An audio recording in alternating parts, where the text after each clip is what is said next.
Are you nervous now? No, I'm feeling much better now. What got you out of your nerves? Koji berries! Bring them along. I think when you meet someone, you realise they're alright. They're alright. Yeah. And that's exactly where we are. Don't let me fool you. Are you good to go? Is it cool? Yeah, good to go, yeah. I'm going to slip a little closer to you. I don't know why I have a TV remote control in front of me. Well, the place where we stayed last night, I get there and I whip out the remote and it's on this cord. I don't know who steals remotes in South Africa.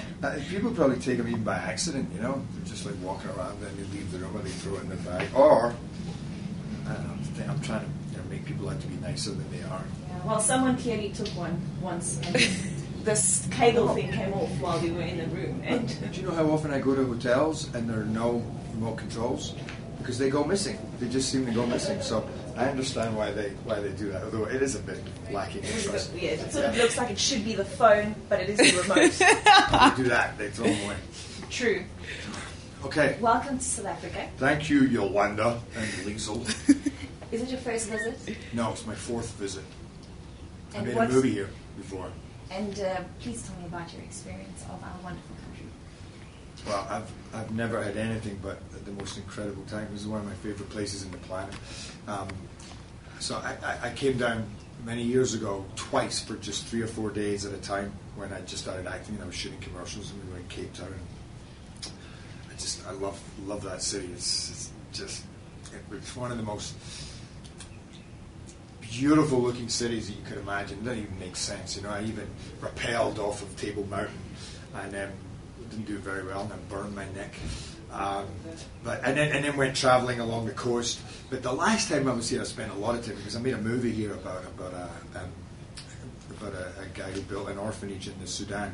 So we filmed out by Hartbeespoken Dam. Well, yeah, Hartbeespoort. Oh, Hartbeespoort. Yeah, that's good. Okay, Hartbeespoort.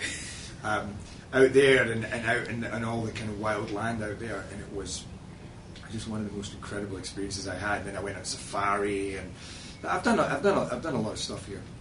Tell us about Olympus Has Fallen. It is an American film through and through. It's about the president, the most important person in the country. However, in the South African context, it's something that's going to be appealing to our audience. We are just sort of consuming the American movie world when they come here. How does it feel to be playing in such a real American film about the president? Well, it feels good. I mean, the fact is, I'm from Scotland. I'm not American. But you make a movie, if you're going to make a movie and it's about terrorism and you want to get the biggest bang for your buck, not just that, but what would be the place that would be the most dangerous place or the most the place that any terrorist organization would want to hit to get their biggest bang for their buck? It would be the White House. It's the most important building in the world, no matter what country you're in, whether you like to say it or not, it is. That's why we call it Olympus, because it's like the home of the gods. And where are you from originally? Yeah, exactly.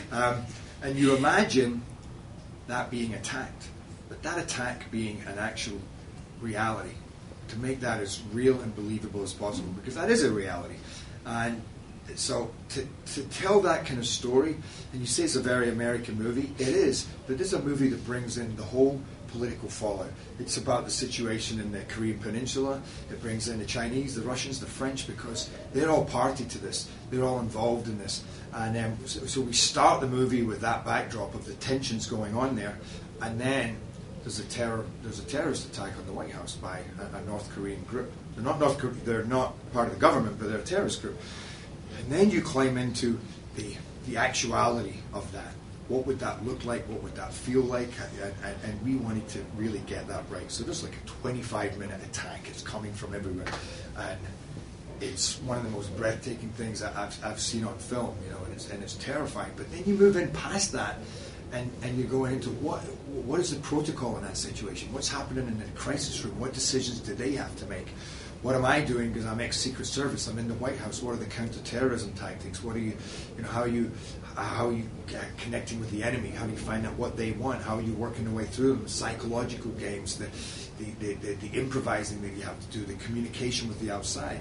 And this is all happening to real people. Because what was important to us in the movie was humanizing these characters. So we got the best actors there are: Morgan Freeman, Oscar winner Melissa Leo, and Angela Bassett, and Aaron Eckhart playing the president.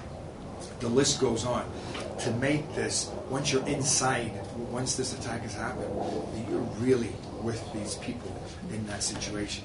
And it's just become a very, very powerful... It's an action movie, but it transcends that. It's incredibly visceral, and it's very, very emotional. And at the end of the day, it's also very patriotic. But they give you some cool gadgets, at least. It's sort of like when I heard you played the sort of fallen hero, but still saving the president. Did you feel a bit like James Bond? Did you have some cool gadgets, at least? I mean, you have to get them out of the situation. Yeah. I mean, there's a lot of cool gadgetry, but we didn't want to focus on just the gadgetry. Yes, that's part of it. But if you're going to just play with gadgets, then it does become James Bond. And this is not James Bond. This is a much more grounded, gritty, real event. We're trying to say this really happened. So yeah, if you go in, you got to worry about what's going on with the air vents, what's going on with video surveillance, and how can you get from one place to another. But as much of that, the very problem for my character is when he gets into the White House, he has nothing. He has no bullets left in his gun. So there's 40 terrorists that are very heavily armed and very, very well trained. That's game on. That's a great situation right there. How do you work your way through that? How do you get ammo? How do you stop the video surveillance, because that's how they're tracking you? How do you move through those things? So there's gadgets, but more importantly than that, there's character. There's what's going on in the heart. What's going on in the mind? What are you doing to outsmart them? And in terms of, there's a cat and mouse game going on. I make sure I get in touch with the head of the terrorist to start messing with his mind, start making him question his plan. So there's so much going on that is all kind of great drama to get involved with. It's incredibly tense. I mean, we got to say, in America, we screened this movie, and it's back to like the days when people are screaming out at the screen. They're like applauding at the kills, and they're cheering, and it's funny as well. There's a lot of humor in there, so it's just a movie that, for some reason, maybe because of recent history and the baggage that brings, that when they see this, they're left very, how would you say, boisterous in a way. They want to kind of sort of fired up. Fired up, yeah, that's the word. Even in Washington, we took it to Washington, and we screened it to political journalists, Secret Service, government agencies. And while this attack was happening, I sat there going, "Oh my God, they're going to kill us!" And they loved it because they got the tone. It's a nightmarish fantasy, but at the same time, it's a cautionary tale. And then in the other way, it's just entertainment. It's an idea that you can kind of get into, be scared by, and at the end of the day, have a lot of fun with. But the message in the end is way more positive than negative. It's truly a tale of heroism. And in our darkest hour, what does that bring out of each and every one of us?